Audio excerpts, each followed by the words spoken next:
you are reintroducing all of that water, sodium, and glycogen back into your body. And that's where the weight gain is going to come from. So approximately 4 to 5 pounds is going to be water and glycogen. And then the remaining 2 to 3 pounds is going to be the amount of fat that is actually put on.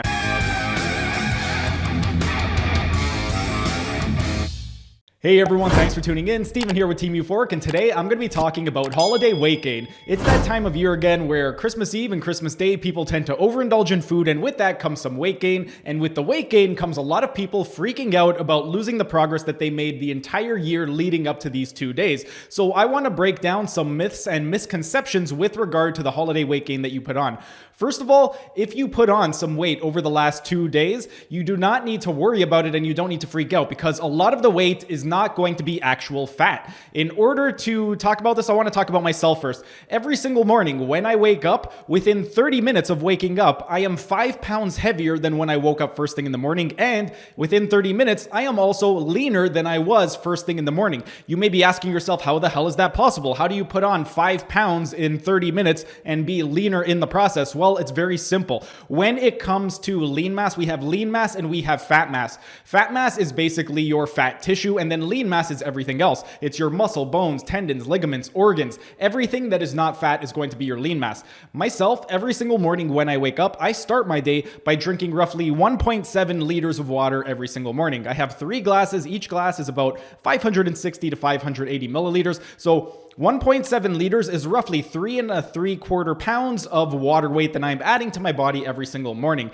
And then on top of that, I consume roughly 1 pound of meat to 1.5 pounds of meat every single morning. So that adds about 5 pounds to my frame within 30 minutes of me waking up. And that 5 pounds, it is all lean mass, because again, water is lean mass. So all of that weight that I gained, it is not fat. So that is one of the things. We need to differentiate between lean mass and fat mass. So I was scrolling down on Facebook, and I saw so many different posts related to weight gain over the holidays, and a lot of people were just freaking out. And one of the reasons why they freak out is because they lack this basic nutrition science.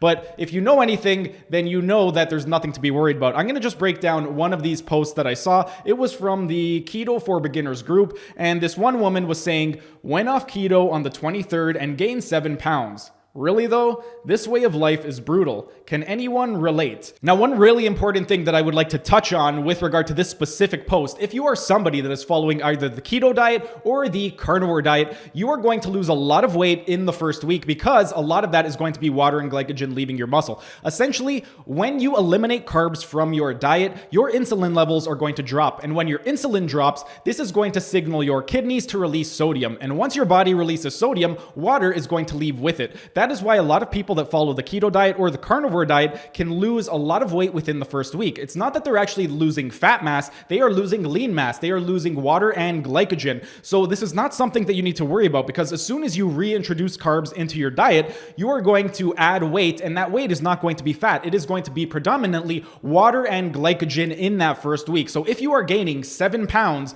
in 3 days from leaving the keto diet to indulge, that 7 pounds is not 7 pounds of fat. Most of that is going to be lean mass. I want to break it down a little bit. So did this woman actually gain 7 pounds of fat in 3 days? The simple answer is no. And I can break it down for you right now. First of all, when it comes to fat mass, we need to understand that in order to gain fat or lose fat, it is going to come down to calories in versus calories out. There's absolutely no way around that. If you are in a caloric surplus, you're going to gain weight. If you're in a caloric deficit, you are going to lose weight. And if the amount of calories that you take in is equal to that of your total daily energy expenditure, your weight is going to stay exactly the same. And now that we know that, the next thing that we need to figure out is how many calories are in 1 pound of fat. Well, in 1 pound of fat, there are 3,500 calories. So in order to put on 7 pounds of fat in 3 days, you would need to do 3,500 calories times 7 pounds of fat, and that would equal 24,500 calories over the course of 3 days, which is just over an 8,000 calorie surplus per day. That is not 8,000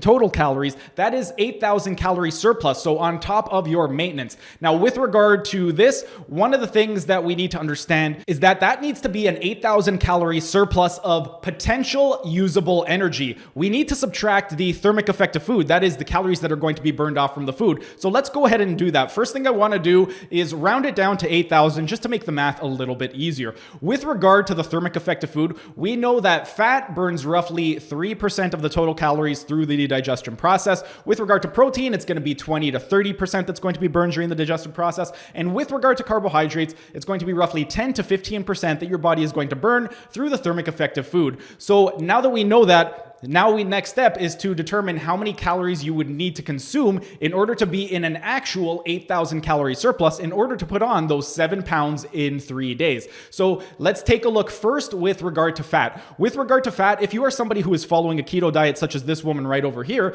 you are going to be consuming roughly 70% of your calories from fat. So if we were to take 8,000 calories and multiply that by 0.7, that means that 5,600 calories would have needed to come from fat. And that is going to be actual usable energy. We would then have to add on the thermic effect of food. So to do that, we would need to take 5,600 and divide that by 0.97, because 0.97 would be the actual usable energy. The 3% would be the energy expended through the thermic effect of food in the digestion process, such as mastication and all the chemical processes to break down that food. So once we do 5,600 divided by 0.97, that gives us 5773. That is the amount of calories that you would need to consume from fat in order to get 5,600 calories of usable energy from fat. Next, let's take a look at the protein. If you were on a keto diet, then roughly 25% of your calories are going to come from protein. So if we take 8,000 times 0.25, that is going to give us 2,000 calories coming from protein.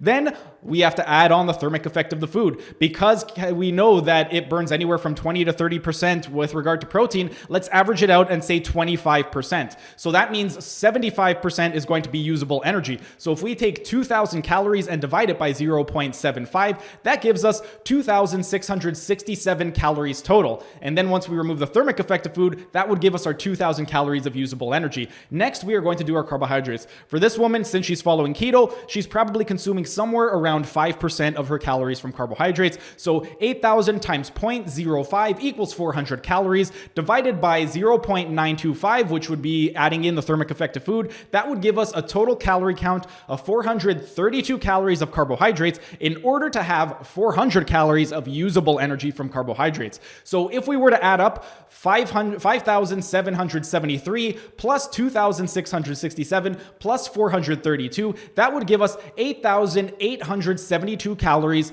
per day. So in order to be in an 8,000 calorie surplus of usable energy, you would need to consume an additional 8,872 total calories every single day. Now, does that seem realistic? No, it does not seem very realistic at all. Even if you are the biggest glutton, to be able to consume close to 9,000 calories every single day throughout those 3 days, that's going to be very, very tough. Most people are going to feel really, really sick and they're not going to be able to consume that much food. Realistically, approximately 4 to 5 pounds of the total weight that was going to gain is going to be water and glycogen, because again, this woman was coming off of the keto diet. When you go on the keto diet, because you eliminate carbs, your body is going to release water, sodium, and most of the weight that you lose in that first week is going to be water and sodium. So by going off of the keto diet, you are reintroducing all of that water, sodium, and glycogen back into your body, and that's where the weight gain is going to come from. So approximately 4 to 5 pounds is going to be water and glycogen, and then the remaining 2 to 3 pounds is going to be the amount of fat that is actually put on. And this is assuming that she was consuming 7,000 to a 10,500 calorie surplus over the course of those 3 days, which would be approximately 2,333 calories to roughly 3,500 calorie surplus per day, which is more realistic. Most people, when they overindulge over the course of the holidays, it's going to be somewhere in that 2,000 to 3,500 calorie range. So it's much more realistic that she put on 2 to 3 pounds of actual fat, and then the remaining 4 to 5 was going to be water and glycogen. So it's not something that you really need to worry about. Within 1 week of going back on the keto diet, following her previous calorie consumption, she's going to end up losing 4 to 5 pounds of that water and glycogen within the first week. And then to lose the remaining 2 to 3 pounds of fat that she put on over the course of those 3 days, she basically just needs to go on a very reasonable 500 calorie deficit over the course of the next week. And then over the course of the next 2 to 3 weeks, she's going to lose those 2 to 3 pounds because, again, 500 calories times 7 days in a week equals 3,500 calories, which would equate to 1 pound of fat loss per week. So if she gained 3 pounds of fat within 3 weeks of being on a 500 calorie deficit per day, she is going to be able to lose that additional 3 pounds of fat that she gained over the course of those 3 days. So it's not 7 pounds of fat. More likely it's going to be 2 to 3 pounds of fat that she did end up gaining. So if you are somebody that put on a lot of weight over the course of the holidays, don't be too concerned. A lot of it is just going to be water and glycogen, especially if you are somebody who was previously following a low carb diet and then over the course of the holidays, you transition to just a regular diet and then you plan on going back. The first week, you're going to lose most of that weight just from losing your water and glycogen. So don't be worried about it. Don't be discouraged. And a week from now, when you end up going on your New Year's Eve binge, same thing is going to happen. You're going to put on a lot of weight, but the weight that you put on, it's not all going to be fat. Maybe 1 or 2 pounds is going to be fat, and then the rest is going to be water and glycogen. So don't get overly concerned. Don't be discouraged. Just keep on doing what you're doing and the weight will come off. But that's pretty much it for today's video. If you enjoyed the video, be sure to smash that like button so I know to make more of these types of videos in the future. And if you're either new to the channel or haven't subscribed yet, be sure to subscribe to the channel and hit the notification bell, as I will be uploading new videos every single day. That's it for today's video. Thanks for tuning in, and I will see you again tomorrow.